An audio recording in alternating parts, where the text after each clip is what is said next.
Story of some city kid in over his head. I knew what I was doing. I had done the exact trip I was planning twice before, and I had spent probably 200 nights of my life sleeping in the woods. I want that to be clear before anything else. The trip I planned was a 4-day loop through the Cranberry Backcountry, which sits inside the Monongahela National Forest in Pocahontas County. If you have never been there, it is one of the most remote places left in the eastern United States. The Cranberry Wilderness area covers about 47,000 acres, and the backcountry extends the roadless zone even further. There are no cell towers. The last reliable signal I had was in Richwood, which was a solid 40-minute drive from the trailhead at Big Beachy. I know all of this because I have looked it up about 100 times since I got back. I started on a Tuesday, the 14th of July, 2025. The weather was what you would expect for a West Virginia summer.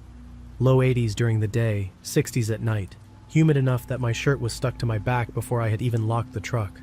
I signed the register at the trailhead, noting the date, my route, and my expected return on Friday afternoon. There were 2 other names on the register from the last 3 days, which is light for that trailhead in July. I did not think anything of it at the time.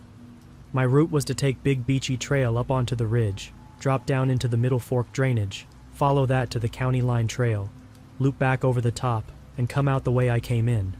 Roughly 22 miles over 4 days. Easy pace.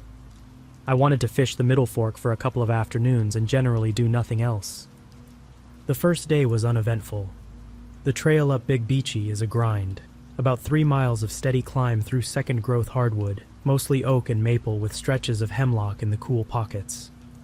I saw a black bear at maybe half a mile in, a small one, probably a young male. He ran off the second he saw me. I made camp that night on the ridge near the junction with Middle Fork Trail, ate a freeze-dried meal, and went to bed while it was still light out. The last thing I remember before falling asleep was an owl calling somewhere down the hollow. I woke up once in the middle of the night. I remember checking my watch, which is an old Casio I take camping because it runs forever on one battery, and the time was 3:22 in the morning. Something had woken me up. I lay there listening for a while, heard nothing else, and went back to sleep. I mention this because it is the first thing I noticed that now seems connected to what came after, but at the time I thought nothing of it. The second day, I dropped down into the Middle Fork drainage. This is where it starts. Not the scary part, the part where something was off but I had no way to put a finger on it.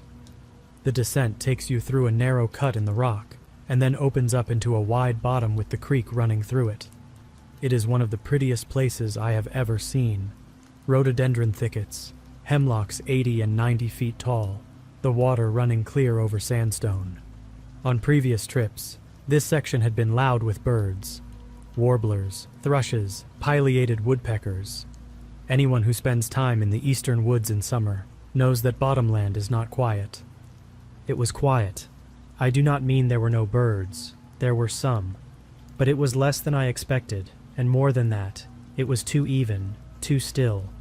I cannot explain it well. It was the kind of quiet you notice, and once I noticed it, I could not stop noticing it. I thought about it for a minute, decided I was being paranoid, and kept walking. I set up camp that afternoon at a spot I had used before, about a quarter mile upstream from where Big Beachy empties into Middle Fork. It is a little flat bench above the creek, enough room for a tent, with a fire ring somebody had built probably 20 years ago, out of sandstone blocks. I filtered water, ate lunch, and then spent about 3 hours fishing. I caught 4 native brook trout, all small, all released. By 6 in the evening, I was back at camp cooking dinner. I heard the first thing at about 7:30. I was sitting on a log by my fire, and from somewhere upstream, maybe 100 yards off, a short high laugh came through the trees. It sounded human. It sounded female. It cut off fast. I stopped chewing and sat there for a full 2 or 3 minutes. Nothing else came. Now, I want to be clear about something. Sound does funny things in those hollows. Water over rocks plays tricks on your ears if you are tired, and voices are one of the tricks it plays. A crow call can bounce off a ridge and come back wrong. I have heard 1,000 strange things in the woods over the years, and 99 times out of 100 there is a natural explanation. So I logged it, filed it, and went back to eating. It was about 20 minutes later that I heard the second thing. This one was different. This one came from the ridge above my camp, up the slope maybe 200 feet. It was a man's voice, speaking. I could not make out words. It was just a murmur, a couple of sentences worth, and then it stopped. I stood up. I stared up the slope. The rhododendron was thick enough that I could not see more than 15 or 20 feet in. I stood there for probably a full minute. "Hello?" I called out. Nothing. "Anyone up there?" Nothing. I am a grown man. I have been alone in the woods plenty of times. I am not the type to get spooked easy, but I am going to be honest with you. At that moment, the hair on the back of my neck stood up, and I had a very strong sense that someone was looking at me and had decided not to answer. I stayed up later than I normally would that night. I built the fire up bigger than I needed, kept my bear spray in my jacket pocket, and sat facing the direction the voice had come from. I did not hear anything else. At around 11, I put the fire out, got in my tent, and lay there in the dark listening. I had my knife next to my sleeping pad, which I had never done in my life before that night. Eventually, I fell asleep. The third day is the one I have been putting off writing about. I woke up at first light. The creek was loud. Mist was coming off the water. I made coffee on my stove and sat drinking it, and I will tell you, in the daylight, the night before felt stupid. Of course, there are other people in the cranberry. Maybe some other backpackers had camped up the hollow, and I had heard them talking. The laugh could have been a bird. I had talked myself halfway out of it. I decided to take a day hike upstream, not for any particular reason. I wanted to fish some pools I had not fished before, and I was curious about whether anyone was actually camped up there. I packed a day bag with water, lunch, my rod, my bear spray, and the knife. I left the tent where it was. About a mile upstream I found the shelter. It was about 30 feet off the creek, tucked into a notch under a rock overhang. You would not see it from the water. I would not have seen it myself, except that I had climbed up to get around a blowdown, and came out on top of the ridge just above it. From that angle, looking down, I could see the shape of it through a gap in the rhododendron. It was a lean-to. Somebody had built it out of branches and bark, leaned against the underside of the overhang, with a space inside maybe 6 feet deep and 8 feet long. I stood there for a long time looking at it. Then I climbed down. Up close, it was clearly old. The bark was weathered gray. Moss was growing on some of the branches, but the ground inside had been swept. That is the thing I keep coming back to. The dirt floor was packed down smooth, and there were no leaves on it, no acorns, no sticks. You cannot walk through those woods in July without picking up debris. And there was no debris inside the shelter. Somebody had been there recently enough to sweep it out. There was a fire ring at the front of the shelter, smaller than mine, built against a flat rock. I squatted down and put my hand on the ashes. They were cold. I did not know exactly what that meant, but it told me nobody had been there that morning. I should have left. Instead, because I am an idiot, I looked in the shelter. The space was bare except for 2 things. The first was a stack of pelts in the back corner, untanned, stiff, covered in dust. 3 of them. I have no idea what animal. Too big for squirrel, too small for deer. Raccoon maybe, or coyote. They had been there a while. The second was a row of small objects on a flat stone set against the back wall of the overhang. I got down on my hands and knees to see them properly. There were, I counted, 11 items. A piece of yellow nylon cord knotted, a brass button, a small red reflector, the kind that is on the back of a hiking boot, a plastic whistle, a child's barrette with a blue plastic bow on it, a few other things I cannot remember clearly, some metal, some plastic. They were arranged in a line, each one with a small space between it and the next, from smallest to largest. I stood up and I walked out of that shelter, and I walked back to my tent without stopping once. I was not sure what I had seen. I was not sure what it meant, but every part of me was telling me to leave. Back at my camp, I sat on my log and tried to think. The problem was this. It was about 1 in the afternoon. From where I was, getting back to my truck meant either going back over Big Beachy, which was roughly 6 miles with 1,000 feet of climb, or going further down Middle Fork to the county line trail, and coming back the long way, which was more than 11 miles. I had enough daylight for the Big Beachy route if I started now. I would be hiking the last hour in the dark, but I would make it. I started breaking down camp. I moved faster than I normally would. I told myself I was being ridiculous, that somebody had built that shelter years ago and left some trash in it, and I was about to hike 12 miles of rough country because of a child's barrette. I told myself that the whole time I was rolling up my tent and packing my food bag and filtering a last bottle of water. I did not believe myself. My hands were not steady. I was hoisting my pack onto my back when I saw him. He was standing on the far side of the creek, maybe 40 feet from me, in the shadow of a hemlock. I do not know how long he had been there. I do not know how I had not seen him earlier. He was a man. He was a grown man. He was not wearing any clothes. He was very thin, so thin that I could see his ribs, and his skin was a dark gray-brown color that I think was dirt and not pigment. His hair was long and matted. His beard was long and matted. His eyes were set deep in his skull, and I could not tell what color they were from that distance.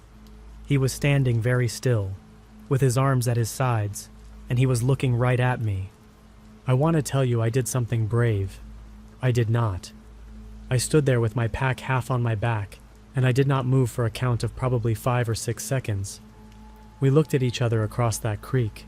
Then I said in a voice that I tried to make sound calm, "Hey." He did not answer. He did not move. "Are you okay?" He did not answer. He did not move. I got my other arm into my pack strap. I did not turn my back on him. I reached down without looking and picked up my trekking poles. My bear spray was clipped to my shoulder strap, and I moved my right hand up to where I could get to it fast. "I am going to leave now," I said. "Okay?" He did not move. I started walking backward, up the trail toward Big Beachy. I kept him in sight for about 30 feet, which was as far as I could get before the rhododendron closed around me. The last thing I saw was him standing in the same spot, his head turned now to keep watching me, his body still facing the creek. The second he was out of sight, I turned and I started running. I ran with a full pack for probably a quarter mile before I had to stop. My heart was going so hard I thought I was going to throw up. I bent over with my hands on my knees and I listened. I heard him then, not close, somewhere behind me, off the trail, up the slope. A snap of a branch, a soft rustle, then quiet. Then, maybe 15 seconds later, another snap, further up. He was paralleling me on the ridge above the trail. I have thought a lot about this since. Why he did not come straight at me. Why he hung back. My best guess is that he wanted to see where I was going. Maybe he wanted to get ahead of me. Maybe he wanted me to get tired. I do not know. I do not want to know. I started moving again, not running anymore because I could not run with my pack, but walking hard. The climb up out of the Middle Fork drainage is brutal. Switchbacks through loose rock, then a long straight pull up through the rhododendron. I was drenched in sweat inside of 10 minutes. My legs were shaking. I kept looking up the slope and I kept not seeing him, but every minute or so I would hear something. A stick, a shift of leaves.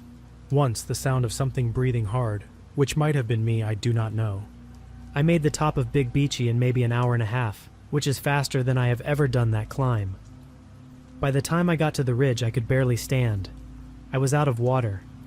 I had drunk my 2 liters on the climb. My shirt was soaked.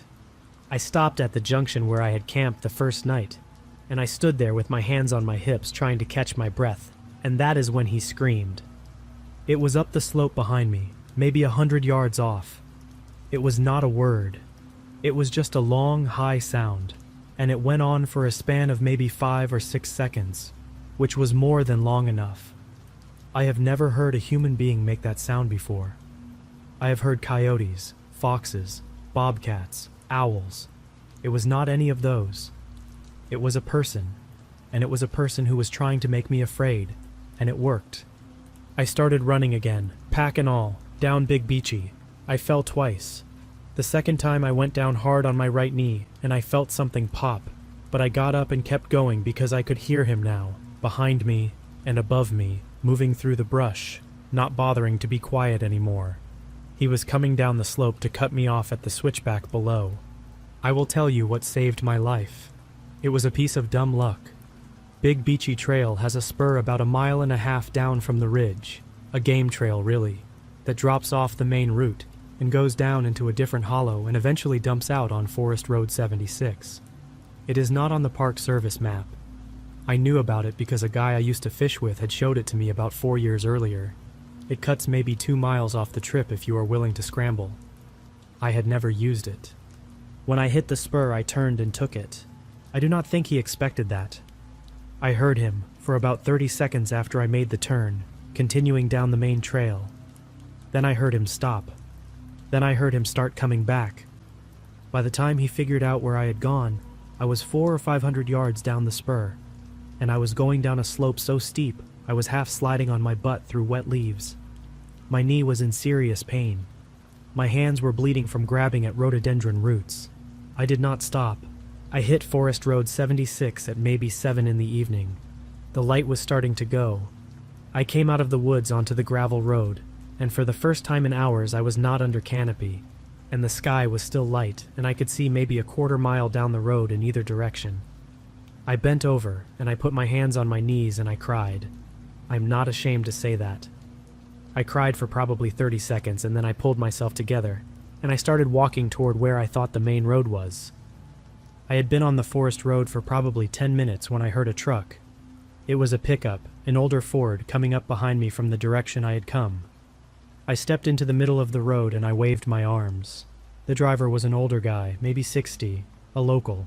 He pulled up beside me and rolled down the window. "You all right, son?" I tried to answer and I could not. I just shook my head. He looked at me for a second. Then he said, "Get in." I got in. He did not ask me anything else for a long time. He just drove. When we got down to the pavement, which was Route 150, he pulled over at a wide spot and killed the engine, and he said, "You want to tell me what happened up there?" So I told him. He listened the whole way through without saying anything. When I was done, he was quiet for a bit. And then he said, "I am going to drive you to the sheriff's station in Marlinton. You can tell them what you told me. I am going to tell you something first, though. I have lived in Pocahontas County my whole life, and people go missing in those woods. Not often, not enough that the state pays attention. But it happens. My cousin's boy, back in 1998, went in at Big Beachy and did not come out. They never found him. There was a couple from Ohio in 2009, Hunter in 2015. Every 5 or 6 years it happens, and every time the story is the same. Experienced outdoorsman, good weather, no reason to get lost, just gone. I did not say anything. He started the truck and he drove me to Marlinton. I gave my statement to a deputy named Collins. He wrote everything down. He was polite. He asked me a lot of questions. At the end of it, he told me he would pass it along to the Forest Service and the state police. I could tell he was not sure what to do with it. I do not blame him. A story about a naked man in the woods is not the kind of thing that gets a task force put together.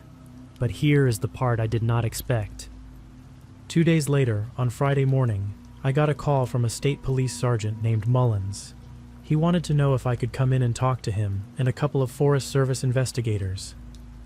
I drove up to Marlinton that afternoon.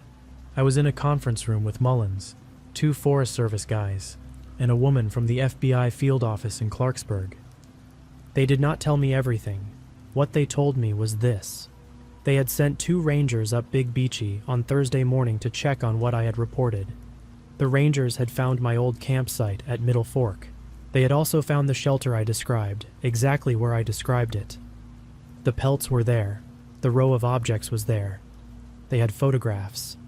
They asked me to identify the objects one by one, from pictures before they asked me anything else. I did. The barrette, they told me later, matched one that had belonged to a 9-year-old girl named Emma Whitfield, who had disappeared from a campsite at Summit Lake with her family on July 21st, 2019. Summit Lake is about 12 miles north of where I was. Her parents had been in the other tent. She had gone to use the bathroom in the woods at night and never come back. There was a massive search. Nothing was ever found. The brass button was from a U.S. Army uniform coat, probably from the 1970s. The red reflector, they suspected but could not confirm, was from a boot belonging to a man named Robert Harkness, a solo backpacker from Pittsburgh who had gone missing in the Cranberry in October of 2021. They did not tell me what the other objects were connected to. I think they had matches for some and not for others. What they did tell me, about 6 weeks later, after they had done a full forensic sweep of the shelter and the surrounding hollow, was that they had found human remains. Partial, skeletal. At least 4 individuals based on what they recovered, possibly more. Buried at different depths, at different times. The oldest looked to be from the 1990s. The most recent was from within the last 2 or 3 years. They did not catch him that summer. They spent the rest of July and August up there. Dogs, helicopters, teams on foot. The FBI was involved because of the interstate nature of the victims. They found a second shelter, about 4 miles east of the first one, smaller, older, with similar objects inside. They found a cache of food, mostly jerky and foraged stuff, stashed in a hollow tree. They found tracks, human footprints, barefoot, adult male, in a few places. They did not find him. My theory, and I am not an investigator, is that he heard them coming from a long way off and left. The Cranberry backs up against the George Washington and Jefferson, which backs up against the Cherokee, which backs up against the Nantahala, which backs up against the Pisgah. If a man knows how to live in those woods, and this one clearly did, he can move a long way without ever crossing a road. I figured he had moved. I figured he was in a different national forest by the fall, and he had probably built a new shelter, and he was probably doing the same things to some other hiker he came across. I stopped sleeping well for a while. I will not lie about that. There's one more thing. About 8 months after all of this, in March of 2026, Sergeant Mullins called me. He said they had a body. Someone had found it in a ravine about 30 miles south of the Cranberry, just inside the George Washington and Jefferson National Forest in Virginia. Adult male, unidentified, probably dead for a few weeks. No clothing, extreme emaciation. Cause of death was exposure. They did not think he had been murdered. They thought he had gotten caught out in a late winter storm and had not been able to get back to shelter. They ran his DNA. It came back as a match for a man named Earl Lindley Staton, who had walked off the grounds of Weston State Hospital in Weston, West Virginia, during a work detail in March of 1984. He had been committed after killing his mother and sister with a hunting knife in the town of Hacker Valley when he was 19 years old. He had been at the state hospital for 3 years. He was 22 years old when he walked away. He was 64 years old when they found him in that ravine. They matched fibers and DNA from the body to the shelter I had found. They matched hair from the shelter to the remains of 2 of the victims buried nearby. I do not know the full list of what they were able to connect to him. I know it was enough that they closed a number of open cases. Emma Whitfield's parents were told. I do not know what exactly they were told. I hope it helped. The man I saw across the creek was Earl Lindley Staton. He had lived in the woods of the Monongahela for 42 years. He had killed some number of people that nobody has given me a final count on. And the last thing he had done before the winter took him, that anyone knows of, was chase me up out of the Middle Fork drainage and scream at me from 100 yards away on Big Beachy Ridge. I think about that a lot. I think about how close it was. If I had not known about that spur trail, he would have cut me off at the switchback below. There is no question in my mind about that. I would be another set of bones in that hollow, and my mother would still be waiting to find out what happened to me.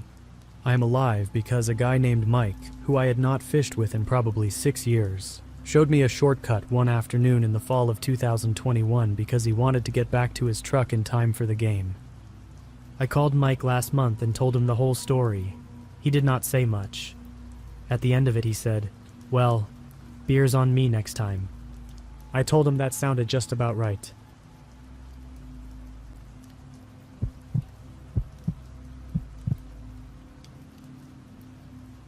I am a wildlife biology research technician. I work out of Western Carolina University in Cullowhee, North Carolina, and most of my summer field seasons I spend alone in the backcountry deploying and retrieving acoustic bat monitors. I am 34 years old. I have a master's degree in ecology. I have been doing this kind of fieldwork for 8 years. I want to say up front that I do not scare easy in the woods. I know the sound of black bears at night, and of feral hogs rooting through blueberries, and of barred owls calling back and forth across a hollow. Nothing I am about to tell you, was any of those things. In August of 2024, I was running a 10-day deployment and retrieval in the Joyce-Kilmer Slick Rock Wilderness, which sits on the North Carolina side of the Tennessee line in the Nantahala National Forest. If you have been there, you know. It is one of the last big old-growth tracts left in the eastern United States. Some of the tulip poplars on the Joyce-Kilmer side are over 400 years old, and there are trees in there you cannot get your arms halfway around. The Slick Rock side is rougher, less visited, fewer maintained trails. My survey grid spanned both sections and covered about 6,000 acres. The northernmost points were up toward Hangover Lead. The southernmost were down near Naked Ground Gap. I came in on Sunday the 4th of August, driving up Forest Service Road 81 to Big Fat Gap. That is the standard approach. I staged my ATV at the gap, then backpacked in about 3 miles to a flat spot near the head of Slick Rock Creek where I have base camped before. The setup was straightforward. Day hike out to a grid point, deploy a recorder, hike back, and repeat at a different point the next day. Every 3 or 4 days, I would pick up the earliest units and redeploy them further out. This is standard protocol for acoustic bat surveys. The recorders run from dusk until dawn and capture ultrasonic calls that we later analyze by species. Monday, I deployed the first recorder at a grid point along a small tributary about a mile northeast of camp. Tuesday, I deployed a second one further north, closer to Hangover. Both days were long, hot, buggy, standard August in the southern Appalachians. I ate dinner at dusk, watched the bats come out over the creek, and went to bed. Monday night I slept straight through. Tuesday night I woke up at about 2 in the morning thinking I had heard a voice. I was in my tent. I was lying on my back. I had been asleep. Then I was awake. And the reason I was awake was that somewhere out in the dark, probably a long way off, a man had said something. I could not recover the words from memory, just the sound itself. A male voice talking, not shouting. I lay there for probably 20 minutes. Nothing else came. I had been camped in the wilderness since Sunday, and I had not seen another person. There are AT section hikers who come through the Slick Rock side occasionally, and there is the Howe Lead Trail that sees some use, but my base camp was well off any maintained route. I told myself it had been a dream, or a barred owl, or 2 branches rubbing against each other in a way that had sounded human. I went back to sleep. Wednesday, I day hiked out to retrieve the first recorder, the one I had put out Monday. The hike took me about an hour and a half each way.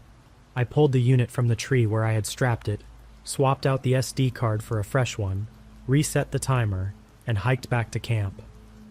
By the time I was back at my tent, it was mid-afternoon. I ate lunch. I pulled out my laptop and the card reader, and I started my usual process, which is to spot-check the recording from the previous night before archiving the file to my external drive. The way the analysis software works is it displays a spectrogram of the recording across time, with frequency on the vertical axis. Bat calls are short chirps, visible on the spectrogram, in the 30 to 80 kHz range depending on the species. I scan through visually first, marking anything that could be a confirmed bat pass. Then I listen to the audio slowed down to pull it into the range of human hearing. The unit also records audible range audio as an ambient track, which we use for quality control. It was on the ambient track that I heard the voices. The first one came in at 1:47 in the morning. 2 men. They were talking, close enough to the recorder that I could make out words. I listened to the clip 3 times. The first man said something about a pump. The second man said the word Tuesday. The first man laughed. They moved on, and within 30 seconds the ambient track was quiet again except for the creek and the insects. I sat on my log in front of my tent and I stared at the laptop for a long time. The recorder I had retrieved was 1.5 miles from any trail. It was in a drainage that did not connect to any route hikers would use. The grid point was in a dense rhododendron thicket on the south-facing slope above a small unnamed tributary. Nobody had any business being there at 1:47 in the morning. Nobody. I scrolled forward through the ambient track. I found 3 more stretches of voice, the latest one at 4:09 in the morning. Different voices. At least one woman. Most of it was too faint to parse. The middle stretch was clearer. A male voice said, "And this is word for word. I wrote it down." He said, "That run is done. We can move the rest on Thursday." Thursday was the next day. I sat there for a while longer, and I thought about what to do. My first thought was, this is a drug operation. I work in the Nantahala every summer, and you do hear about it. The Forest Service has been dealing with marijuana cultivation inside the national forest boundaries for decades. Most of what I had read about in the last few years involved cartel-affiliated groups operating on the Tennessee side and occasionally crossing the line. Large plots, irrigation systems tapped from creeks, armed security. The Rangers had been doing joint raids with DEA for a long time. My second thought was that I was probably getting ahead of myself. Maybe it was a group of backcountry hunters scouting for fall. Maybe it was a work crew. Maybe there was a perfectly ordinary explanation. My third thought, which I could not get rid of, was that whatever it was, it involved the word pump and the plan to move something on Thursday, and it was happening within a mile or so of a recorder I had personally strapped to a tree. I decided I would hike back out there in the morning, quietly, and look around. I would stay on high ground. I would not approach anything. If I saw evidence of an operation, I would back out, hike to my ATV, drive to the nearest ranger station, and report it. That is what I decided. I did not sleep well Wednesday night. I heard a lot of things that were probably nothing. Every branch creak felt wrong. I kept my bear spray inside the tent with me, and I kept my knife open next to my sleeping pad. I watched the dawn come up through the rainfly at about 6, and I was glad to be out of the tent. Thursday morning I made coffee, ate a bar, and packed a day bag. I took water, my lunch, my map and compass, my GPS, my bear spray, my knife, and a pair of binoculars. I left my main pack and my tent at camp. I hiked out in the direction of the grid point I had pulled the recorder from the day before, but I did not go to the grid point. I climbed above it.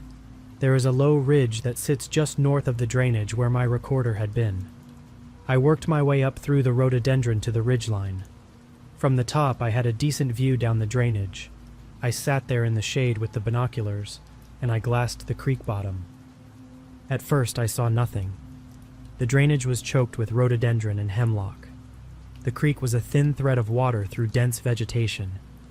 I moved along the ridge maybe 100 yards further east to get a different angle, and I tried again. That is when I saw the black plastic. It was about a quarter mile down the drainage from where I was sitting. A long, thin stripe of black running along the slope, partially buried. Irrigation line. Once I knew what I was looking at, I could trace it.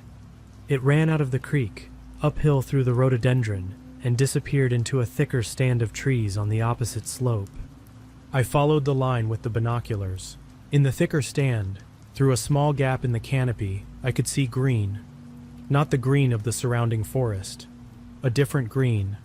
A lighter green. Rows of it, and movement. A small shape moving between the rows. I was looking at a grow.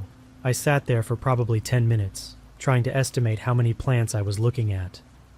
It was hard to tell through the canopy gap, but the visible section was large. Easily hundreds of plants, probably more. And that was just the section I could see. Grow operations of that type are often networked across multiple plots to make them harder to spot from the air. I put the binoculars down. I sat very still. I took a long time to think. The fact that I had heard voices on my recorder the night before meant the operation was being actively tended at night. The reference to Thursday meant they were doing something today, moving product. I did not know what direction. I did not know who was out there now or where they were. I did not know if they had security postings on the ridges. For all I knew, I was already being watched.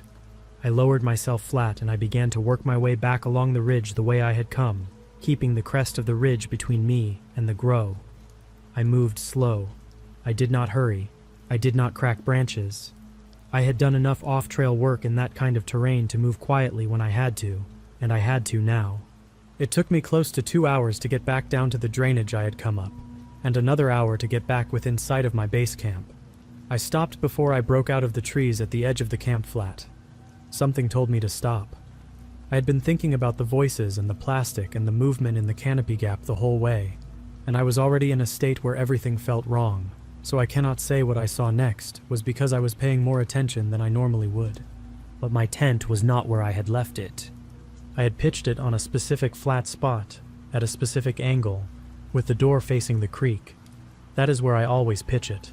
When I looked across the clearing to where my camp was, my tent was still pitched, still staked down, but it had been moved.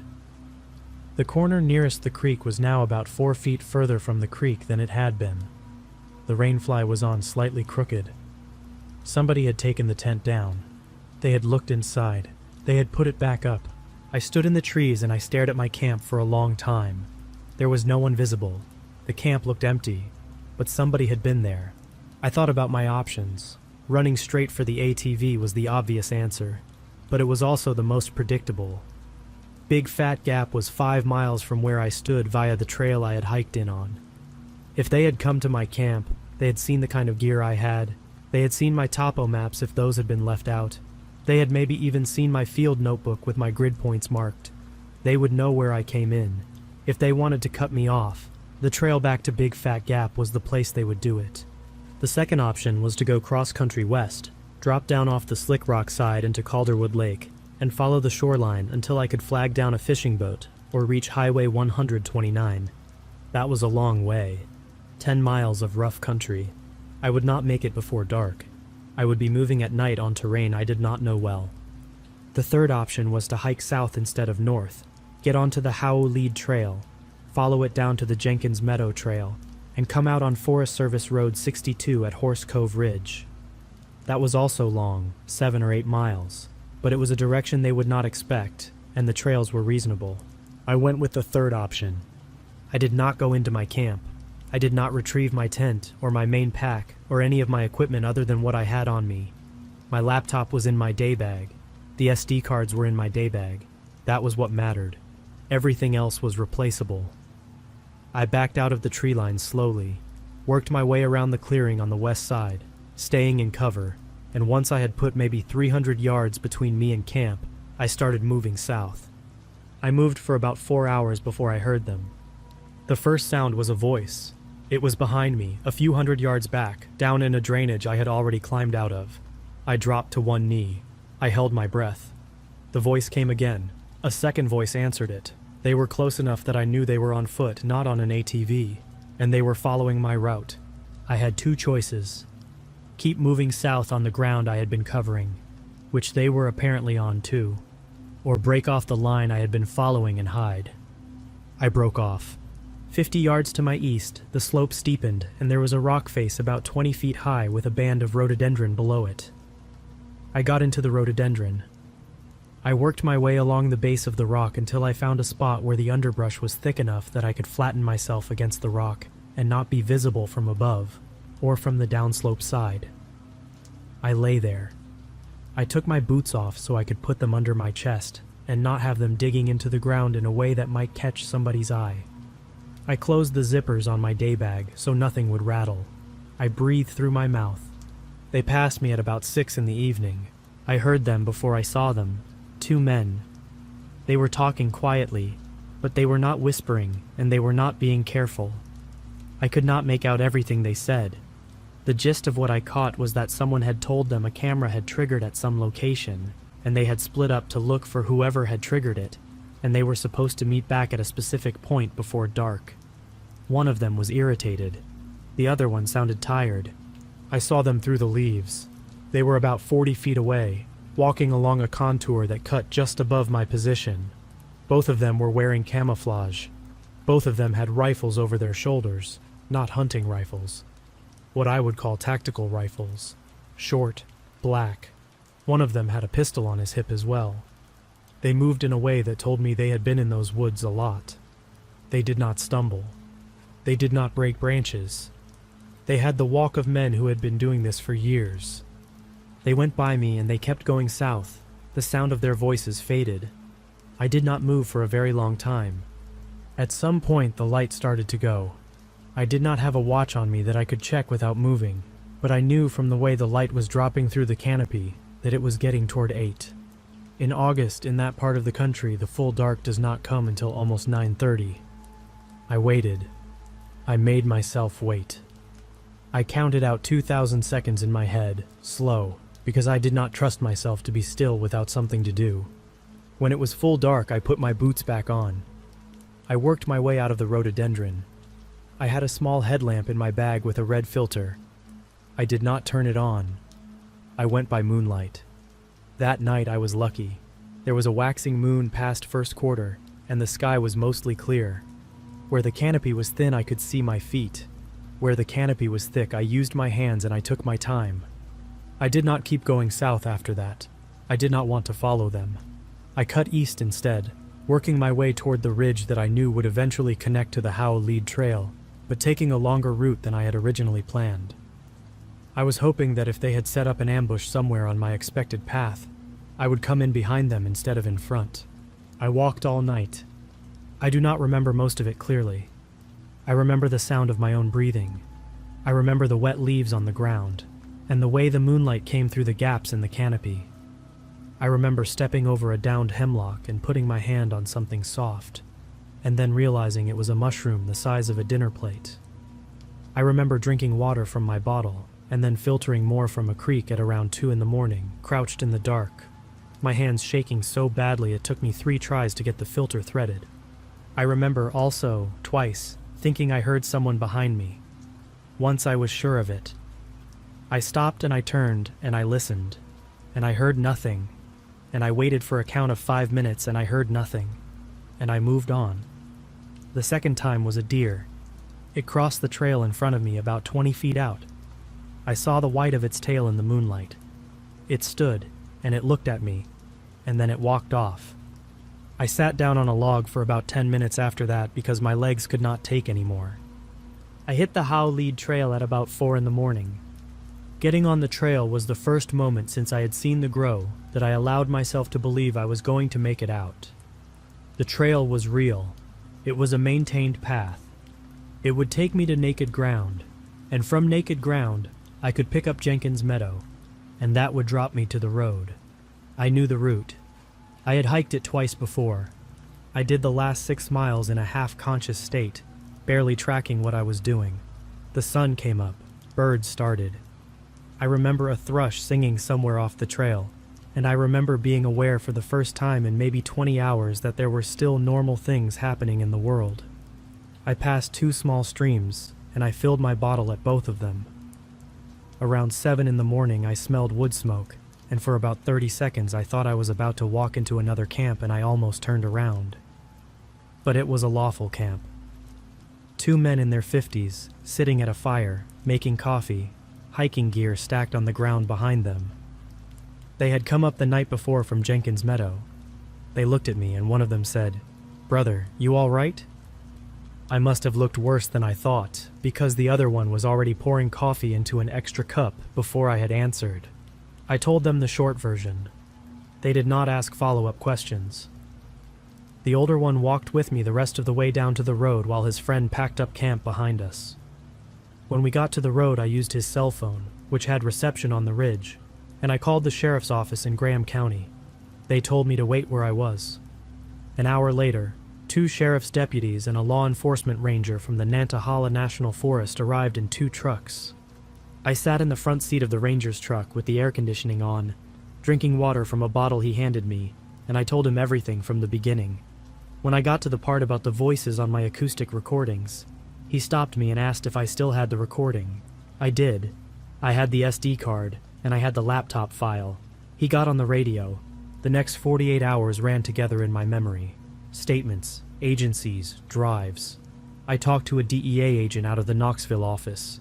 I talked to 2 investigators from the North Carolina State Bureau of Investigation. I gave them my recording. I gave them my GPS coordinates for the grid point and for the rock ridge where I had glassed the grow. I told them about the voices on the trail and the 2 men with the rifles. I described them in as much detail as I could. The raid happened 11 days later. I know this because they told me afterward. I was not there. I was at home in Cullowhee, and I had been told by one of the SBI investigators to stay put until they had the area secured. On the morning of Monday the 19th of August, a joint task force of DEA, USFS Law Enforcement, SBI, and the Graham County Sheriff's Office flew in by helicopter on 2 separate landing zones, deployed ground teams, and hit the Grove from 2 directions. They found and destroyed approximately 36,000 marijuana plants, distributed across 4 separate plots. They found a base camp, pumps, generators, irrigation tubing, fertilizer drums, sleeping shelters, and a significant quantity of firearms. They arrested 5 men. 2 of them were Mexican nationals in the country on expired visas. 2 of them were U.S. citizens from Texas and Georgia. The 5th was a local man out of Cherokee County, North Carolina, who had been providing supply runs and lookouts for the group. 2 of the men, the SBI investigator told me in October, had active warrants out of other states. 1 for a murder in 2021 in the Texas Panhandle, 1 for armed robbery and felony assault in Georgia. The investigator told me off the record that he believed the 2 men I had heard on the trail, the ones with the rifles, were those 2. My audio recording was used as evidence in their federal trafficking charges. It was not played in open court, but it was part of the file. All 5 men pled out in 2025. The Texas one got 27 years on the combined state and federal charges. The Georgia one got 19. The other 3 got between 5 and 11 years each, depending on their role in the operation. I went back to fieldwork the following summer. I did not go back to Joyce Kilmer Slick Rock. I rerouted my survey grid onto the Pisgah side, and we modified the project to stay closer to maintained trails. My PI was fine with it. He told me he would have done the same thing. I still have the ambient audio track from the night of Tuesday the 6th of August, 2024. I kept a copy. I am not entirely sure why. I do not listen to it. But when somebody at a conference asks me, because some of my colleagues in the bat research community know the story, and it has gotten around, what the biggest thing I have learned in the field is, I tell them the same thing every time. Always listen to your recordings. Even the parts you think are empty. Especially the parts you think are empty. Sometimes the thing you are recording is not the thing you set out to record. And sometimes the thing you record is the reason you make it home.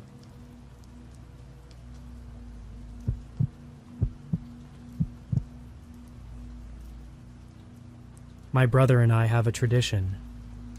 Every August, we spend 4 or 5 days in the Cohutta Wilderness in North Georgia. We've been doing it since I was 23, and he was 20. Our dad took us there the summer before my senior year of high school, and he died of a heart attack the spring after that. And so the summer after that, we went back on our own. We agreed we'd keep going, no matter what. 4 nights, just us. I'm 40 now. He's 37. We've done this trip 15 times. The Cohutta is about 37,000 acres of federal wilderness in the Chattahoochee National Forest, right up against the Tennessee state line. Most people who know the area know the Jacks River. That's where most hikers go. The river is beautiful, and the falls are worth the drive. Our spot is not near there. It's a flat bench above a small feeder creek, off one of the less traveled trails, about 4 miles from the nearest parking lot. In 15 years, we've seen exactly 3 other groups of people pass through the drainage below us. All 3 were just hiking through. Nobody has ever camped where we camp. I want to put that out there up front. Our spot is not popular. There's no reason for anyone to be there. The summer I'm going to tell you about was August of 2022. We drove in on a Tuesday. My brother picked me up at my house in Chattanooga at 5:30 in the morning. I'm a commercial electrician, and I'd just come off a long stretch finishing out a warehouse in Cleveland, Tennessee, so I was tired. He drove. We got to the trailhead by 8. We took the hike in slow.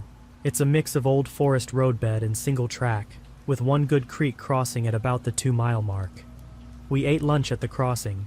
That's what we always do. Then we pushed on and rolled into our spot around 2 in the afternoon.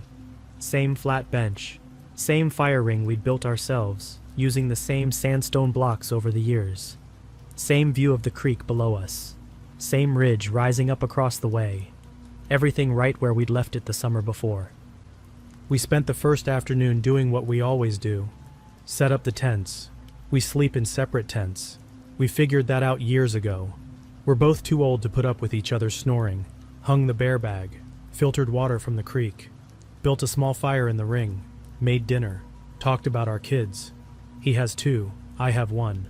Our jobs. our mom, who's in assisted living now outside Atlanta. It was a normal first evening.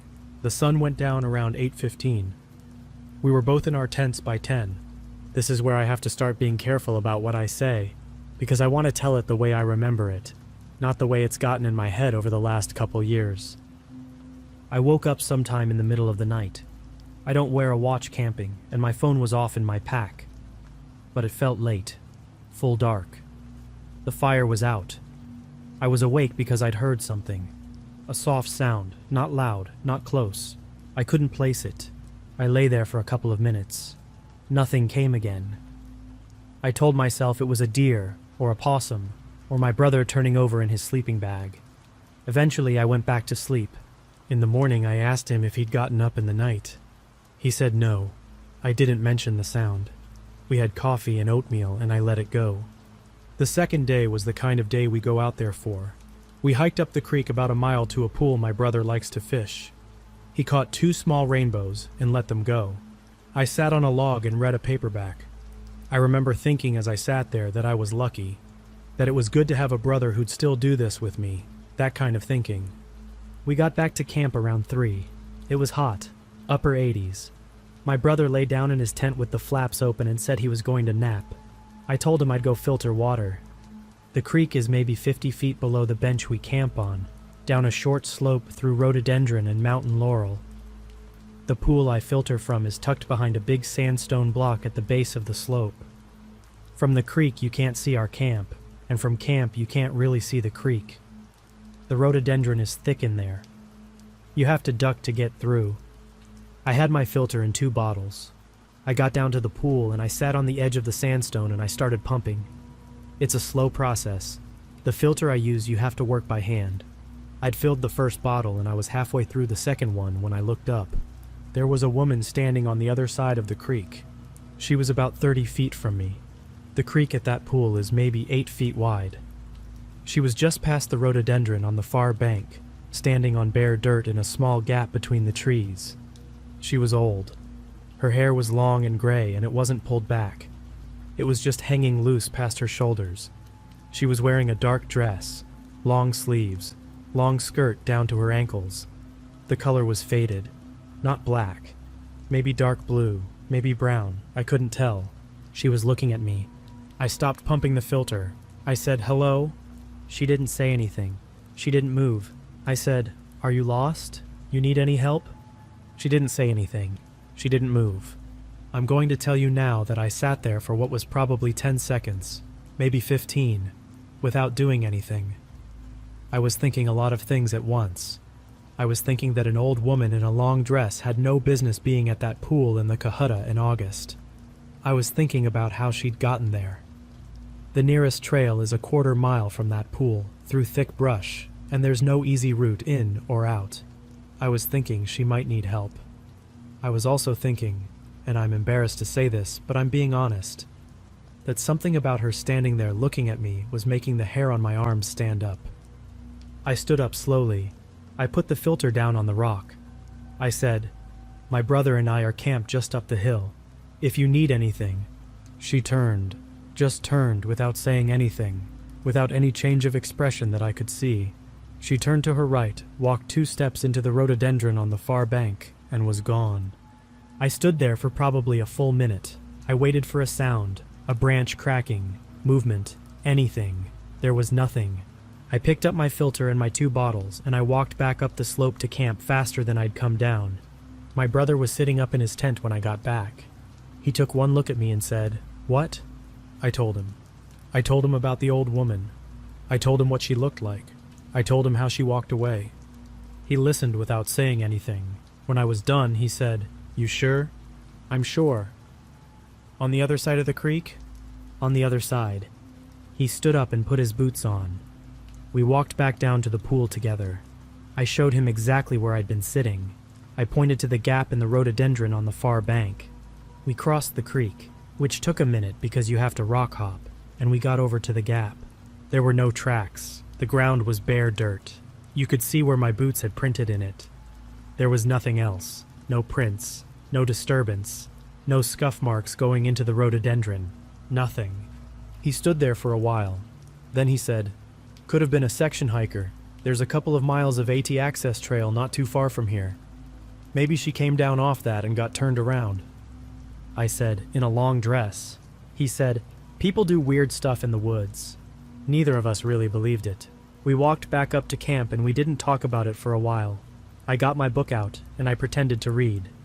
My brother started putting a late lunch together. Around 5, he said, if you want to pack up and go, we can pack up and go. I thought about it. The sun was already starting to slide behind the ridge. 4 miles back to the truck, with full packs, would put us on the trail in the dark for the last hour. I said, no, it was probably nothing. Let's stay. I wish I'd said yes. But we stayed. That second night I didn't sleep well. I kept waking up every hour or so, listening. Around 3 in the morning, best I can guess, I was awake and lying there, and I heard something I couldn't explain. It was a hum, low, soft, not constant. It would come and go. For 20 or 30 seconds there'd be a hum, and then it would stop, and then a minute later it would start again. I thought about calling over to my brother's tent. I didn't. I kept telling myself it was some natural sound, the creek, wind in the pines, some night bird I wasn't familiar with. The truth is, it matched none of those. It was a person, humming a tune under their breath, quiet, not knowing anyone else was around. I lay there with my eyes open for maybe an hour. The humming stopped at some point and didn't come back. I fell asleep. In the morning, I was the first one up. I was sitting by the dead fire with my coffee when my brother came out of his tent. He sat down across from me. He didn't say good morning. He said, "Did you hear someone humming last night?" I set my cup down. "Yeah." We looked at each other. He said, "I figured it was you at first. It wasn't me. I know." Neither of us said anything for a minute. Then he said, "That's 2 things. The third day I kept waiting to feel better about being there, and I didn't. The woods felt different. I can't put it any better than that. The birds were there. The creek was there. The sun came up and the air got hot. But there was something to the place, some feeling I hadn't ever had there before. We didn't go far from camp. We didn't want to. We puttered around. My brother read. I whittled a stick into nothing in particular, which is something I do when I'm trying not to think. Around noon I noticed that our trekking poles, both sets, which we'd leaned against a big hickory tree near the fire ring the night before, were no longer against the hickory. They were against a different tree, about 10 feet away, a smaller beech, leaned up together the way we always lean them. I asked my brother. He said he hadn't touched them. I said, me neither. He looked at the poles for a long time. He said, maybe we're not remembering right. I said, maybe. But we both knew where we'd leaned them. Later that afternoon, we went to refill water at the creek together. Neither of us went alone to the creek after what I saw. At the pool I stopped and looked at the gap in the rhododendron across the way for a minute. There was nothing there. It was just trees. My brother waited for me to get my fill, and then we went back up to camp. We ate dinner early. We'd both started eyeing the angle of the sun, talking about how the days were getting shorter. Neither of us came out and said that we wanted the sun to stay up longer. We both felt it. The sun went down around 8:10. We put the fire out before full dark because we both kind of wanted to be in our tents. Neither of us said it. I remember sitting by the fire for the last 20 minutes of daylight, and my brother kept looking past me, up into the trees on the uphill side of camp. I didn't ask him what he was looking at. I didn't want to know. I was in my tent by probably 9, way earlier than I'd normally turn in. I lay there in my sleeping bag with my headlamp off, and I listened. I heard my brother shifting in his tent. I heard the creek. I heard an owl somewhere off to the west, a barred owl, calling for maybe 20 minutes, and then going quiet. Then nothing. I don't know what time it was when I heard the first footstep. I wasn't asleep. I was close to it. The footstep brought me all the way back. It was close. It was right outside my tent. A single compression of leaves and dirt and small sticks, 1 foot, then quiet. I held my breath. A second step. Different direction. Moving around the tent, maybe 6 feet away. I reached very slow for my headlamp. I got it in my hand. I didn't turn it on. A third step. Now it was on the far side of the tent, between my tent and my brother's, which were set up about 15 feet apart, then a fourth, behind my brother's tent now. I said in a normal voice, not loud, "You awake?" My brother said, "Yeah." I said, "You hear that?" He said, "Yeah." I turned my headlamp on and unzipped my tent and swept the light across the camp. My brother unzipped his at the same time. Our lights moved across the ground, the trees, the fire ring, the hickory, the beach where the trekking poles were still leaned. We saw nothing. The camp was empty. We stayed up for a while after that. We didn't get out of our tents, but we kept our lights on and we talked back and forth in low voices about nothing in particular. My brother's kids, a movie we'd both seen a few months before, the price of gas, anything to have something to say. After maybe a half hour of that, the footsteps started again. They weren't close this time. They were further back in the trees, maybe 30 feet uphill from camp. One step, a long pause, another step, not in a pattern of someone walking, in a pattern of someone standing still and shifting their weight occasionally. We listened to it for a long time. I don't know how long. Probably 20 minutes. It didn't get closer. It didn't go away. It just kept happening. Slow, irregular, from the same general area up the slope. At some point my brother said, "I'm not getting out of my tent." I said, "I'm not either." The sound stopped sometime before dawn. I don't know when exactly. I think I slept for maybe 45 minutes before it got light. When I came out of my tent at first light, my brother was already out of his, sitting by the cold fire ring with his pack half loaded. He looked at me and he said, "We're going." I said, "Yeah." We packed in maybe 20 minutes. We didn't talk while we did it. We rolled the tents up wet with dew and stuffed them into the stuff sacks. We took down the bear bag. We scattered the ashes in the fire ring. We drank the last of the water in our bottles and didn't refill. Then we walked out. On the way out, I looked twice at the slope uphill from camp, where the sounds had come from. Both times I didn't see anything. The second time my brother caught me looking. He said, "Don't." I didn't look again.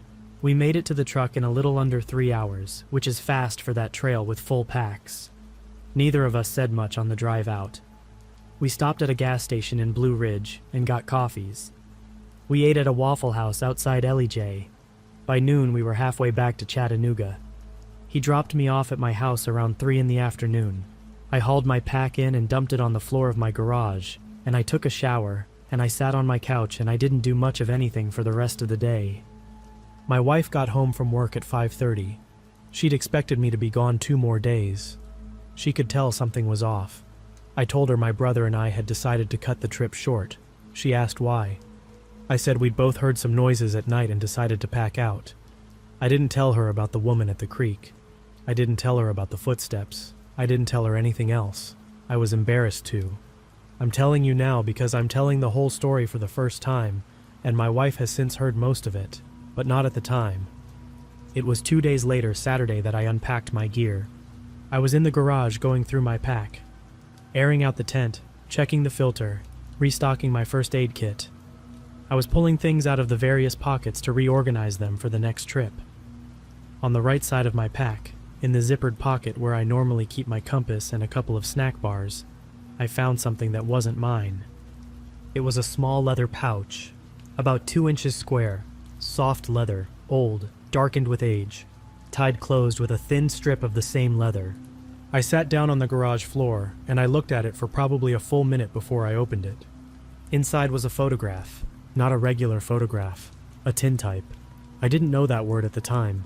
What I saw was a small thin rectangle of dark metal with an image on it. The image was a portrait of a woman, an older woman, seated, dark dress, long sleeves, long skirt. Her hair was long and loose past her shoulders. She was facing the camera but looking slightly off to the left. She was not smiling. I sat on the concrete floor of my garage with that tintype in my hand for a long time. Here's the thing I keep coming back to. My pack had been with me the whole trip. I'd had it on my back the whole hike in. I'd kept it in my tent every night. I filtered water with the filter that came out of that same pocket more than once. There had been no leather pouch in that pocket on the drive up. There had been no leather pouch in that pocket when we set up camp. I had opened and closed that pocket at least 10 times during the trip. The pouch had not been there. I called my brother. He drove over that night. I showed him the pouch and the tintype. He sat on my garage floor next to me, and he looked at it and he didn't say anything for a long time. Then he said, "Is that her?" I looked at the picture again. The woman in the picture. The woman I'd seen at the creek. I don't know. I want to tell you that I do know. That I looked at that tintype and I was certain it was the same woman. But I'm not certain. The woman I saw at the creek was standing 30 feet from me in the dim light under a thick canopy. I only saw her face for a few seconds. The woman in the tintype was photographed in a studio, under whatever passed for studio lighting in the 1870s. Could have been her. Could have been a different woman in a similar dress from a similar time. I don't know. I said to my brother, "I don't know." He said, "Me neither." That was 2 years ago. My brother and I have talked about that trip maybe 5 or 6 times since then. Not often. It's not something either of us wants to dwell on. A few months after we got back, I took the tintype to an antique dealer in Chattanooga, on Cherokee Boulevard. I didn't tell him how I'd come by it. I just asked him what it was. He said it was a tintype, and he said it was in good condition, and he said, based on the photographer's mark on the back, which I hadn't even noticed, it had come out of a studio in Athens, Tennessee, in the late 1870s or early 1880s. Athens, Tennessee is about 35 miles from the Cohutta Wilderness. I asked him what the tintype would be worth. He said $30 or $40, maybe more to the right buyer. I didn't sell it. I still have it.